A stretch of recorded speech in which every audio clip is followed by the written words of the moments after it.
Miss అత్యంతరం రెండు వేసిన తర్వాత దీన్ని సీజ్ చేసారు. మేము మీకు కంప్లైంట్ ఇచ్చిన విషయాలు ఇవన్నీ ఇచ్చినా ఎందుకు పట్టించుకుంటారు సార్? కనిపిస్తారా? కాబట్టి మాకు సీజ్ చేయడానికి ఇన్స్ట్రక్షన్స్ లేవు, మేము సీజ్ చేయడానికి లేదు. ఎంత అయితే బుక్ రేట్ అమ్మచ్చు? అది ఎంఆర్పీ రేట్లలో అమ్మచ్చు. ఎంఆర్పీ రేట్ 300 పాఠశాలలు ఉంటే 2-3 స్కూల్లో ఎంక్వైరీ చేసి ప్లాన్ చేస్తారు. అందరూ ఎంఆర్పీ అంటున్నట్టు కదా సార్. ఇప్పుడు సీజ్ చేయడానికి మీకు రైట్స్ లేవంటారు కదా, మరి అదే ఇప్పుడు వేములవాడలో కానివ్వండి, సిరిసిల్లలో కానీ ఇలాంటికుండా కానీ సీజర్ లేచి మీకు రైట్స్ లేవన్నారు. నేను ఎప్పుడు చేయలేదు సీజ్. డిఓ గారు లేవన్నారు. మరి ఏంటి సీజీ వేయాలంటే ఏంటి? సీజ్ చేసిన ఫోటోలు కాదు ఇవి. ఎందుకు చెప్పండి చెప్పండి సార్. సీజ్ చేసినా కాదా చెప్పండి. సీజ్ చేసి మరి ఇదంతా ఎవరు సార్? ఎంక్వైరీ చేయడానికి అవి రూమ్ చాలా వేసుకొని పోయిండ్రు. తర్వాత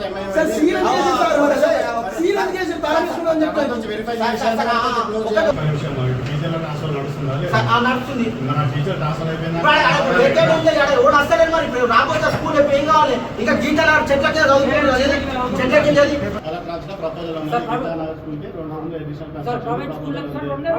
అనుమతులు లేకుండా మీకు 6 నెలల నుంచి మేము ఎవిడెన్స్ వాళ్ళు వేరే స్కూల్లో పర్మిషన్ పెట్టుకొని అమ్ముతున్నారు. జీసీలు వేరే పేరు మీద ఇస్తారు, డ్రెస్ కోడ్ మీద వేరే ఉందని మీరు పంచనామా వేసేందుకు ఎలాంటి పర్మిషన్ లేవు. పంచనామా వేసి ఇచ్చింది, కాపీ కూడా ఉంది.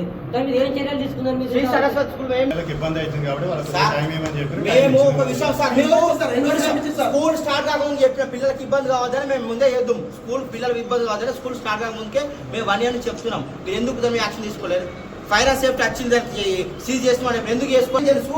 డిఓ ఉండగా నాకు పైసలు ఇస్తున్నాడు ఎంఈఓ అన్నాడు. ఫైనా ఎవిడెన్స్ చూపెడతా. మేము అన్న ఆరోపణ చేస్తున్నాం. ఒక మండల విద్యాశాఖ అధికారి డిఓ మీద ఆరోపణ చేసిండు. డిఓ ఉండగా నాకు పైసలు ఎందుకు ఇస్తారు, డిఓ స్కూల్ వాళ్ళు ఏం మాట్లాడుకున్నారు నాకేం తెలుస్తుంది అని చెప్పిర్రు. ఈ స్కూళ్ళల్లో వేల కంప్లైంట్ ఇచ్చిన తర్వాత మీరు 1 year అవుతుంది. 1 year నుంచి ఎంఏ కంప్లైంట్ ఇస్తే మీరు ఏం తీసిరు? నేను ఒక స్కూల్ స్కూల్ ఇచ్చినాం. విధంగా 1 year నుంచి ఎంక్వైరీ జరుగుతుందా? తర్వాత 2 రోజులు 3 రోజులు స్కూల్ పనిచేసి 4వ రోజులు తీసుకున్నాం. దానికి ఫైర్ సేఫ్టీ లేదు, గ్రౌండ్ పర్మిషన్ కింద ఒక్కొక్కరు ఏడుతుర్రు. చెట్ల కింద ఇవన్నీ కనబడితే ఇవన్నీ కనిపిస్తలేదా? గవర్నమెంట్ స్కూల్ ఎందుకంటే స్కూల్ లేదని చెప్తున్నా. మీరు ప్రైవేట్ స్కూల్ తొందరగా మారుతారని చెప్తున్నారు. ఎందుకంటే ఇలా గవర్నమెంట్ స్కూళ్ళకి ఇన్ని సమస్యలు ఉంటే ఏం జరుగుతుంది? స్వయాన చెప్పిండు మాతో ఎంఈఓ రఘుపతి చెప్పిండు. డిఓ గారు ప్రైవేట్ స్కూళ్ళతో ఏం తీసుకుంటుండు. మాకు డిఓ గారు స్కూళ్ళతో ఏం జరుగుతుందో నాకేం తెలుసు.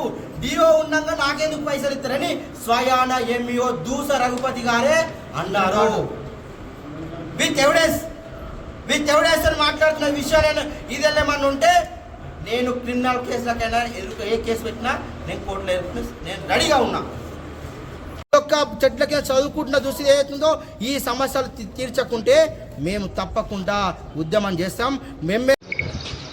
ఈరోజు తెలంగాణ రాష్ట్రంలో విద్యా వ్యవస్థ ఏ విధంగా ఉందంటే, ఒకప్పుడు గత 10 ఏళ్లలో గొర్రెం తింటోడు పోతే ఇప్పుడు కోడిని తింటోడు అన్నట్టుగా, ఒకప్పుడు కోడిని తింటోడు కేసీఆర్ అయితే ఇప్పుడు గొర్రెం తింటోడు రేవంత్ రెడ్డి అన్నట్టుగా ఈరోజు జరుగుతూ ఉంది.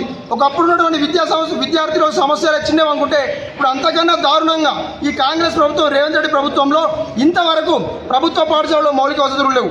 అదేవిధంగా ఈ రేవంత్ రెడ్డి అడుగుతున్నాం, తాగనికి మంత్రి ఉన్నాడు, కానీ ఈ రోజుల్లో ఈ తెలంగాణ రాష్ట్రంలో కనీసం విద్యార్థులకు విద్యాశాఖ మంత్రి లేకపోయాని అడుగుతున్నాం.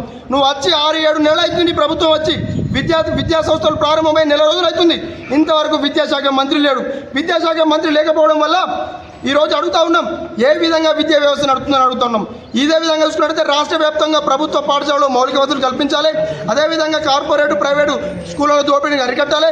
ఈ రేవంత్ రెడ్డి గారిని ఒకటే అడుగుతా ఉన్నాం, నువ్వు ఏదైతే ఎన్నికల ముందు హామీ ఇచ్చినావో ప్రభుత్వ పాఠశాలను మారుస్తానో ప్రైవేటు పాఠశాలను ధీటుగా చేస్తా అన్నావు కదా, ఇదేనా అని అడుగుతా ఉన్నాను. అదేవిధంగా చూసుకున్నట్టయితే ప్రభుత్వ పాఠశాలలో చూసుకున్నట్టయితే అవి బర్ల కొట్టాల కన్నా హీనంగా ఉన్నాయని చెప్తా ఉన్నాం. ప్రైవేటు పాఠశాలలు చూస్తూ ఉంటే అవి ఎక్కడికో పోతూ ఉన్నాయి. కాబట్టి విద్యార్థి గారు మాత్రం పట్టించుకోరు, స్థానిక ఎమ్మెల్యేలు పట్టించుకోరు, స్థానిక మంత్రులు పట్టించుకోరు. ఇప్పటికైనా ఈ రేవంత్ రెడ్డిని అడుగు చెప్తా ఉన్నాం, విద్యార్థుల సమస్యలు విద్యారంగ సమస్యలు పరిష్కరించాలి, విద్యార్థులు సరైన సమయంలో వసతులు కల్పించాలి. లేని పక్షంలో రేవంత్ రెడ్డి గుర్తుంచుకో ఖబర్దార్, నిన్ను మాత్రం ఎక్కడ తిరగకుండా నీ మంత్రులను నీ ఎమ్మెల్యేలను ఎక్కడ తిరగకుండా అడ్డుకుంటామని ఈ విధంగా హెచ్చరిస్తున్నాం. భారత్ మాతాకి జై.